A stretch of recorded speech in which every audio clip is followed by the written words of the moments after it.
Okay, let's jump right in. Welcome to our explainer of a true literary comic masterpiece, A Confederacy of Dunces.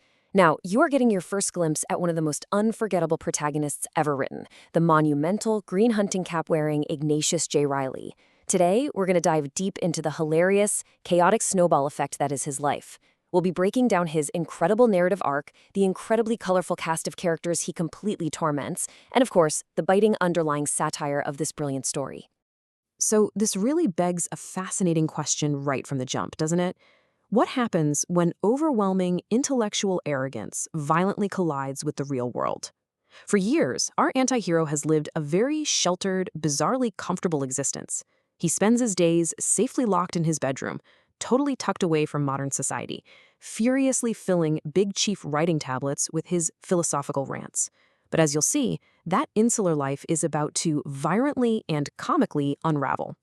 I want you to keep this core question in the back of your mind as we watch his meticulously constructed worldview completely crash into everyday reality. Section 1. Meet Ignatius J. Reilly, the eccentric of New Orleans. Ignatius is a guy completely defined by this monumental gap between his pompous self-image and his wildly frustrating reality. On the one hand, his self-perception is just grandiose. He's highly educated, deeply obsessed with medieval philosophy, especially Boethius, and he genuinely believes he understands the inner workings of business and society far better than anyone else alive. But the stark reality, it's completely different. He's unemployed, wildly chaotic, and constantly creates conflict wherever he goes. He wanders the city in a flamboyant scarf, wielding a lute, expressing sheer disdain for anything even remotely related to pop culture. And worse, whenever he gets offended by the modern world, his delicate, highly sensitive pyloric valve just spasms out of control, causing him massive indigestion. Despite his perceived genius and constant declarations of superiority, Ignatius is entirely dependent on his mother, Irene, to bail him out of trouble. Right at the beginning of the story, his bizarre attire and suspicious lurking outside a department store prompt this completely absurd misunderstanding with a local police officer. To avoid arrest, Irene literally has to swoop in and rescue her giant son. This instantly establishes their chaotic, completely codependent relationship.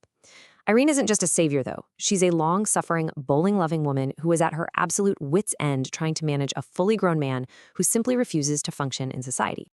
Section 2. Forced into the workforce. The end of the sheltered life.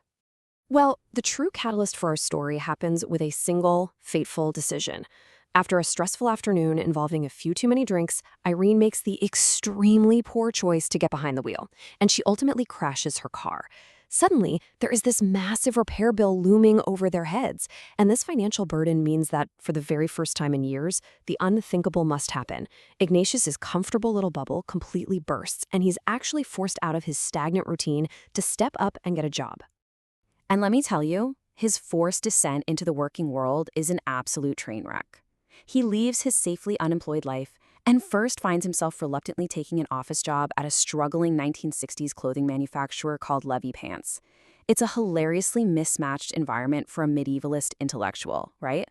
When his time there inevitably implodes, he sinks to a brand new low, taking on the sheer indignity of vending hot dogs. Pushing a tin pushcart shaped like a giant sausage through the sweltering French Quarter directly leads to absolute disasters on the vibrant streets of New Orleans. During his brief corporate stint at Levy Pants, he actually doesn't do any real office work at all. Instead, he follows a perfect three-step formula for disaster. First, his inflated confidence kicks in. He ridicules his coworkers and assumes he knows exactly how to run the factory. Second, he attempts dramatic, totally absurd changes. In a spectacular display of his lack of practical understanding, he actually tries to organize a massive factory workers' strike, grandly naming it the Crusade for Moorish Dignity. Of course, it spectacularly backfires and causes a literal riot. And third, when his grand plans make matters infinitely worse, he simply blames society instead of himself.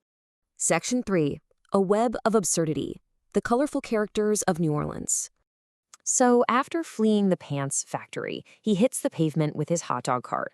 But instead of actually selling hot dogs to the hungry public, he absolutely despises the job and essentially eats most of his own inventory. He invents elaborate excuses, completely neglects his responsibilities, and literally berates his customers for their dietary choices. He uses that sausage-shaped pushcart as a rolling pulpit, aggressively wielding a plastic pirate sword while criticizing the moral decay of modern society. Naturally, this behavior constantly creates absurd conflicts as he just wanders the city. And this brings us to one of the most vital and fascinating dynamics in his life, his relationship with Myrna Minkoff. Through these fiery letters, he's constantly bickering with her. Ignatius is a stubborn, self-important medieval traditionalist entirely stagnant in his life. Myrna, on the other hand, is an outspoken, progressive beatnik and a former college acquaintance. They're bitter ideological enemies, yet they are absolutely obsessed with proving each other wrong. What becomes really clear is that their intense clashes highlight deep similarities beneath the surface. They're essentially two sides of the exact same eccentric coin, and their ongoing correspondence is the engine driving so much of his frantic action. As the story progresses, this brilliant comic structure begins to emerge. Ignatius operates like a human wrecking ball, driven by his absurd plans, actively complicating the lives of everyone he meets. Beneath him, you have Irene, motivated by sheer financial panic, acting as the frantic, inadvertent catalyst for all this motion. And surrounding them both is this massive cast of coworkers, inept undercover cops, and shady nightclub owners, all pursuing their own personal ambitions, romantic interests, and illicit business opportunities. All these separate stories and motivations begin intersecting in the most surprising, chaotic ways imaginable. Section 4. The inevitable breaking point. Consequences catch up. Now, as we move into the later chapters, tensions rise dramatically, and the pacing gets really frantic. Suddenly, the walls close in on Ignatius, misunderstandings multiply, and all those separate storylines we've been tracking violently and hilariously crash into one another. The hot dog vendors, the pants factory workers, the undercover cops, and the nightclub denizens, they all converge in a chain of comic disasters that threaten multiple characters at once.